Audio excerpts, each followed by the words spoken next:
Yo yo yo yo. What's up les Quicos. Dans des trucs. Je suis Victor. Je suis en compagnie de mes amis Yves et Romain. Ou peut-être qu'il faut pas dire le nom de famille. On coupera. On se retrouve ici donc sur ma chaîne. Il y a sûrement des petites vidéos qui sont déjà sorties. Je vous conseille d'aller voir. Je répète pour ceux qui viennent d'arriver. Le but de la chaîne, c'est de prendre une œuvre et d'essayer de parler des points positifs de celle-ci, dire pourquoi est-ce qu'on aime l'œuvre, et aller au-delà de ça et aborder les points négatifs de l'œuvre en question et mettre quelques petites critiques, des petits trucs croustillants. Ça peut être assez cool, voilà. On se retrouve ici pour parler d'une œuvre qu'on a tous vue, My Hero Academia. Yves, toi, tu as vu, lu Oui, j'ai lu, j'ai un peu regardé, mais j'aime beaucoup lire, moi. Fan de lecture. Fan de lecture. Vous aimez tous les deux? Oui. J'ai été très réticent au début, que je pensais très cliché au début, My Hero Academia, et ils sont vraiment réussi. J'ai dit le mangaka en tout cas, il a vraiment réussi à changer ça. On l'embrasse. Oui, bah, je le connais. Il nous regarde, Commente pour dire que tu regardes. Très bonne surprise malgré le fait que ça avait déjà percé bien avant, saison 7, 8, etc. Considéré comme l'un des mangas next-gen censés être... La suite du Big Three. Donc on va partir sur les points positifs. Alors tu vois, ce que tu disais tout à l'heure, là où moi c'est totalement l'inverse. Dès le début j'ai accroché. My Hero Academia, ça a été, en tout cas pour moi, un manga comme je me le serais imaginé si j'en avais fait un. Étant enfant. Il y a un monde qui est plutôt sympa, la question de pouvoir est plutôt cool aussi. J'ai directement accroché avec le personnage dès les premiers épisodes d'Izuku. Je trouve que c'est super bien retranscrit. Sa volonté d'aider les gens et les premiers épisodes, du coup, je trouve, sont assez classiques. En ce sens, avec énormément de moments qui donnent des petits frissons, je trouve. Le moment où il va sauver Bakugo dès le début, les moments où il commence à essayer de tester son pouvoir un peu pour les premières fois. Je trouve que c'est des moments qui, avec énormément d'adrénaline, qui sont ultra bien retranscrits. On rentre dedans directement. Une animation, pour le coup, ultra fluide, très colorée. Moi, vraiment, je suis rentré dedans à 3000%. Ça allait très crescendo et j'ai beaucoup aimé ça. Je trouvais que ça se précipitait pas dans ce que ça voulait. Ça, pour le coup, c'est peut-être un défaut pour certains, mais ça nous accompagnait petit à petit. Et ça, jusqu'à un point où, personnellement, j'ai commencé à décrocher. Et où, justement, j'attendais un réel changement qui n'a pas eu lieu, mais ça, on l'abordera peut-être dans la partie négative. Ouais. Mais en tout cas, moi, le début, c'est le point fort de l'œuvre. Regardez le début. Dites-moi si vous êtes d'accord. Qu'est-ce que vous en pensez, vous? Moi, je suis assez d'accord et je pense qu'on va se rejoindre sur le point positif pour moi de cette œuvre. C'est que pour moi, si j'avais une œuvre, genre un manga à conseiller à mes petits refs, vraiment, on est dans une génération où on est de plus en plus axé sur les mangas, etc. Si j'avais vraiment un premier manga à faire découvrir à mes petits refs, ce serait pas forcément des grosses œuvres comme One Piece, etc. mais plutôt My Hero Academia, tu vois. Okay. Parce que je trouve c'est vraiment une des œuvres où, en étant petit, tu peux te reconnaître dans le perso et tu peux exploiter un monde où en fait c'est possible d'avoir ta particularité. Et que même si ça peut être un inconvénient, bah c'est cool à développer, tu vois, à travailler. Et tout ça, c'est regroupé dans un perso principal qui est certes, il peut être agaçant, tu vois, mais sa pureté, je trouve que c'est vraiment l'esprit shonen que on aime avoir, tu vois, qu'on kiffe dans des œuvres comme Naruto, comme One Piece et tout. Je trouve que le perso de My Hero Academia, il a vraiment cette pureté, mais qui est vraiment forte. Qui se dégage vraiment, tu vois. Le digne successeur. Le digne successeur. Et j'aime beaucoup la particularité de... Ok, il y a un personnage principal, mais non seulement il va mettre du temps à comprendre ses pouvoirs et à les assimiler, mais en plus de ça, ce qui est cool, c'est que t'en as d'autres qui ont des trucs stylés, mais aussi t'as des méchants qui sont trop stylés. J'avais quelque chose à compléter que je trouve que tu as bien dit et qu'on a un peu oublié. C'est que oui, l'animation très entraînante, je suis totalement d'accord. Et justement, tu disais... Ça met beaucoup d'adrénaline, ça met dans l'ambiance, mais les OST... Oui. Je vous mets une ST maintenant. La plus classique étant celle... Je peux citer des scènes spécifiques où... Tu peux chanter si tu veux.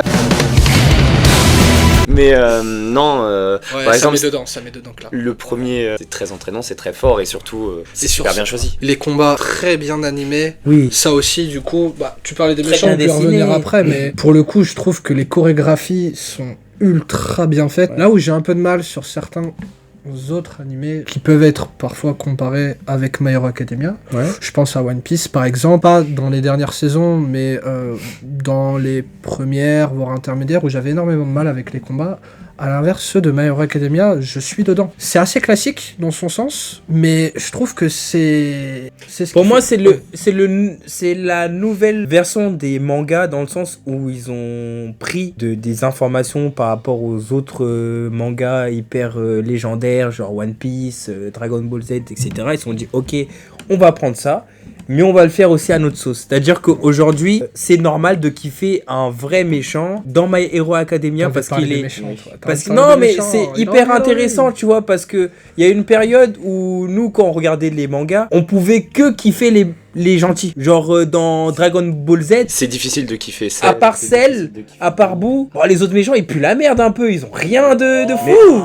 Même Cell et Je Boo, me dédouane. même je me Cell et Boo, ils sont orientés pour qu'on les trouve désagréables, pour Bah qu'on oui. les aime pas. Quand- On peut les quand- trouver stylés, Quand mais tu ça vois- s'arrête à là. Quand tu vois Naruto, on entend parler de l'Akatsuki, de Pain et tout, on se dit waouh, incroyable et tout. Et tu vois, au final, bah t'as un peu ce goût amer de ouais, mais la profondeur du personnage, elle te déçoit un peu. Alors que dans My Hero Academia, il y a vraiment le ok, j'étais telle personne, je suis devenu telle personne, mais c'est pas parce que je suis devenu telle personne que forcément je dois changer. J'ai pas envie de changer, je suis méchant parce que le monde, je le vois comme ça, c'est mon idée, et je trouve qu'il y a des gens qui se reconnaissent de plus en plus dans ce genre de Le personnes. parallèle entre le méchant principal et le gentil principal, parlons comme des enfants, pour My Hero Academia est incroyable aussi. Shigaraki, si j'ai Oui. son nom. Oui. Le développement, c'est un très très gros développement. Je vais Ah oui. pas dire le meilleur, mais c'est un très très gros développement pour un méchant. Là où tu vois voit un Naruto méchant de base, Sasuke, on voit- moi très vite ça me casse les couilles, tu vois. Oh. Bah je suis désolé.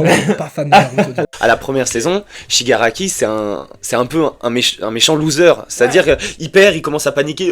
Qu'est-ce qui s'est mal passé? Et on Super évolue. imitation. On le voit, merci. On le voit vraiment devenir. Celui qui doit être. Celui qui doit être. C'est Ce ça. qu'il doit être. N'hésitez pas à regarder là. Voilà, merci. On parlait dans une précédente vidéo vis-à-vis Death Note du parallèle entre les deux personnages qui sont L et Light, si vous avez vu. Il y a aussi un énorme parallèle qui est fait entre Izuku et du coup Shigaraki, savoir qui est le méchant, qui est le gentil. Là où je trouve ça super intéressant, c'est qu'on a tendance, en tout cas du moins moi personnellement, à se dire c'est cool le gentil, ce qu'il veut, il a raison de l'être, il défend les personnes innocentes, il a tout l'archétype du héros. Là où Shigaraki, lui, de par ses actions, de par ses actes, de par même ce qu'il pense dès le début de l'œuvre, on le rapproche aux méchants, parfois Après, même moi- les plus charismatiques de l'animé. On a cette vision de base, du moins, qui va, j'ai l'impression, petit à petit, potentiellement changer. Et on se retrouve plus avec du noir et du blanc, mais avec une zone grise. C'est ça. Et c'est ça aussi sur lequel je n'attendais pas My Hero Academia, mais qui finalement le fait plutôt bien. Moi, c'est ça que je trouve très intéressant dans cette œuvre-là. Et encore une fois, je pense qu'elle parle beaucoup à la nouvelle génération, les générations en dessous de nous. C'est qu'en fait, il n'y a plus vraiment de gentils et de méchants. Et surtout, il y a un truc où, tu vois, on prend Bakugo. Bakugo, c'est... Ouais, bien sûr, bien Ouais. sûr. Catch-up. Kachan, Si je peux ouais. me permettre. Ce perso est incroyable. Très fort. C'est incroyable. C'est-à-dire que je m'en bats les couilles de tout. Genre, je pisse à l'arrêt. Mais en fait, je suis un vrai gentil, tu vois. Et ce truc-là, on l'avait trop peu. Ou même, moi, je le voyais pas du tout. C'est qu'il y a un truc où il y a une dualité qui est mêlée, tu vois. On peut pas dire que l'autre est purement bon et purement mauvais et je dois forcément choisir le gentil, etc., tu vois. Endeavor, sa rivalité... Endeavor, pardon, avec sa rivalité avec All Might, moi je la trouve trop bien, tu vois. Ouais, super Je la intéressant. trouve trop intéressante. Intéressante et toxique en même temps. Elle est Oui. intéressante parce qu'elle est toxique. Hein. On est vraiment sur le le héros qui sauve des gens, mais pas pour les sauver. Il s'en fout. C'est pour les stats. On Oui. parle franchement. Il Et est là ça, pour et sauver. ça- et ça rejoint ses aussi stats. un personnage qui est emblématique dans l'œuvre et qui du coup va cristalliser toute la discussion qu'on a, mais c'est Stein, le tueur de héros, qui justement va rentrer dans ce débat et va reprocher à cette société d'avoir des héros factices, comme peut l'être Endeavor, comme tu dis, de par les réelles motivations que peuvent avoir les héros et être ce qu'ils sont actuellement. Là où lui souhaite, à l'image d'un All for One ou d'un All Might, avoir une vision qu'il Très peut bon. appeler son utopie. Et j'ai l'impression qu'on a, avec sa vision des choses, une troisième, du moins même si elle va se mêler à la vision d'All Might et de All for One, une troisième vision aussi super intéressante. Il y a une chose où je suis un peu moins d'accord avec vous. C'est compliqué. C'est ce côté où vous disiez les méchants sont un peu gris. Ah, je suis pas d'accord. Shigaraki, par exemple, ça va être l'exemple d'une personne neutre qui va très vite dériver. C'est plus qu'un méchant, c'est un abandonné de la société qui veut se venger. Et qui veut se venger, mais... Ouais, mais Il est tu pas vois, gris pour autant. dans ce Il est truc-là, vraiment, oui, il y a un parti pris, c'est comme des coups, tu vois, qui est bien purement bon. Mais Oui, pour mais moi, ce que j'avance là-dessus, c'est que on n'a pas de mal à apprécier ce genre de personnage parce que il y a des gens qui peuvent vraiment s'identifier à lui. Il y a vraiment des gens aujourd'hui qui peuvent se dire, moi, la société de maintenant, elle ne me convient pas. Et quand je regarde des œuvres comme... Quand je regarde des œuvres comme My Hero Academia, bah putain, ce personnage-là, il me parle, tu vois. Et on peut vachement kiffer ce genre de personnage sans être dans le truc de est-ce que c'est purement bien? Non. J'aurais plus dit ça pour Steins que pour Shigaraki, pour le coup. Shigaraki... Vous trouvez pas qu'il y a des gens qui kiffent plus les méchants dans My Hero Academia que... Après, Il y a des gens qui kiffent les méchants, Et qui au- kiffent que au- tous les aux persos vidéos. meurent à la fin. Tu vois ce que Derrière je la veux dire, caméra. Je te rejoins pour le coup, c'est vrai que ce que tu dis vis-à-vis de Shigaraki, pour le coup, c'est un personnage qui est aimé et qui a une certaine prestance, un charisme, et via son évolution, est un personnage central de l'univers. Toi, là où tu nous je contredisais Yves, je n'ai rien à voir dans ce débat, mais tu remettais en question la côté zone grisâtre, pour toi, Shigaraki, c'est un méchant qui n'a pas raison. C'est pas un... Bah non, il a pas raison. Ah, il a bah, dis-moi, raison sur ses je te raisons. comprends. C'est-à-dire que oui, il a été abandonné par la société. Ce que je voulais dire, c'est que Midoriya, par exemple, à aucun moment il est dans cette zone grise. Il est... Non, encore une fois. Le côté arc Deku, À aucun- d'arc Deku, c'est Cette que tu partie-là, commences un peu à voir... On est sur la zone blanche au départ, qui reste blanche tout du long. Avec un petit passage dans le On va grisâtre. pas Une établir fois qu'on parce est- qu'encore une fois c'est du Une fois spoil. qu'on est dans le gris, on le reste. Ah, je suis Non, pas mais d'accord. moi, ce que je trouve très intéressant dans cette œuvre, c'est que les personnages, ils évoluent et qu'ils ont leur part de doute et qu'ils ont leur part de faiblesse qui est hyper visible et qui, pour moi, est hyper intéressante dans un monde où, je le rappelle, tout le monde a un alter, tout le monde a un pouvoir, mais qu'est-ce que tu fais de ton pouvoir, tu vois? En quoi il peut être utile, tu vois? On a plein de personnages qui sont, entre guillemets, secondaires où t'as des focus sur eux, où en fait ils sont en mode mais est-ce que moi je vais vraiment réussir à être un héros? Et oui, je peux être un héros avec mon pouvoir qui peut être a priori pété, tu vois. Ça, je trouve ça intéressant. Mais dans ces moments-là, il y a des moments où ils sont en mode bah fuck, en fait, Où il fuit. Mais, J'adore la fragilité mentale Oui, voilà, des héros c'est ça. qui vont se dire. Et moi non, je trouve ça je m'en- hyper intéressant et pas trop développé dans des œuvres comme, je sais pas moi, Dragon Ball. Moi, Sangoku, je l'ai jamais vu douter en mode bah putain, tout va mal, bah, peut-être que je vais baisser les bras, je suis pas assez fort, tu vois. Non, c'est tout le temps good, on dirait que ça... Parce que Tout c'est le la temps, vision tu vois. qui... Pour avoir lu Dragon Ball, il y a quand même des moments où il doute, mais c'est vrai que c'est plus retranscrit dans My C'est Hero trop Academia. romancé, je trouve. Alors que My Hero Academia, et certes au tout début on peut se dire que c'est c'est très niais, c'est très enfantin et tout. Moi je trouve pas tant que ça, tu vois. Il y a des vraies problématiques qui sont vraiment intéressantes. Même par rapport à, on va faire une petite aparté, tu vois, sur l'histoire d'amour entre guillemets entre Ochako et Deku. Je la trouve vraiment intéressante. La relation amicale entre D'admiration. d'admiration entre Bakugo et Deku, je la trouve vraiment intéressante. Vraiment, il y a des points, des relationnels qui sont très intéressants. Pour le coup, ouais, les relations entre les persos sont plutôt cool, bien faites, et c'est un autre point positif que je voulais aborder. Ça reste quand même des enfants, et on le voit dans l'œuvre, et il y a énormément de parts logiques, je trouve. Beaucoup de gens vont forcément critiquer Deku pour le côté pleurnichard, Bakugo pour le côté bourrin, Petit con, ouais. mais ça reste des ados dans l'œuvre, corrigez-moi si je me trompe, d'une quinzaine d'années, et on le voit de par leur choix. Et je trouve que c'est très bien fait pour le coup. C'est assez logique, assez cohérent. Surtout, ils évoluent. Oui. Ils évoluent. Et il n'y a pas ce côté... Moi, tu vois, où je suis pas d'accord avec ceux qui pensent comme ça, c'est que Deku, certes, il va avoir ce côté peureux, etc. Mais le gars, il y va. Bakugo, certes, il va avoir ce côté un peu méchant, etc. Mais il a des principes. Et sur le coup, les deux, ils ont un truc où ça se complète bien, tu vois. Et surtout, ça évolue. Moi, je trouve que on peut mettre, surtout dans la suite, si vous continuez la suite, vous lisez les scans et tout, là où on en est, c'est incroyable. Pour moi, c'est C'est fou. le développement des persos est vraiment très, très, très, très intéressant. Et assez crescendo. Mais Ça va assez pas du jour au crescendo, lendemain. tu vois, ça va pas du jour au lendemain. Il arrive, il est mature. Non, on Et arrive c'est- point par point. Et c'est pareil pour les méchants, tu vois. Parce que le développement, on pourrait penser que le développement des gentils, il est poussé à son maximum pour que, arriver face aux méchants, bah, t'as plus d'arguments et de force, etc.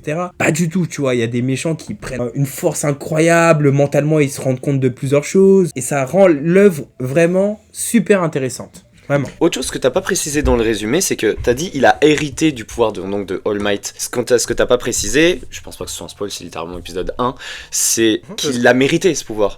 C'est pas il l'a eu du jour au lendemain parce qu'il était le descendant du. Je vais pas dire d'exemple.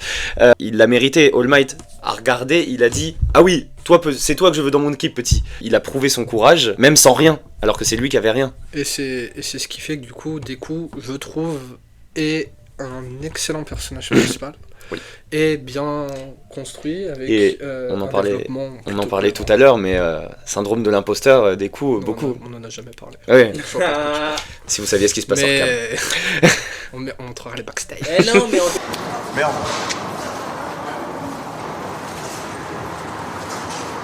Donc, des bons personnages, une histoire cohérente. des qui openings avance. assez cool. Des OST qui sont. assez cool. Même une direction artistique, on vous montrera certains Il y a des passages, images. que ce soit du manga, image du manga, ou de l'animé. Je vous montrerai certains animateurs de légende qui ont travaillé sur ça. Je pense notamment au combat de Deku contre Shoto de saison Ah. 2 qui est Shoto, qui est magnifiquement Shoto, animé. on n'en parle pas assez de Shoto. Mais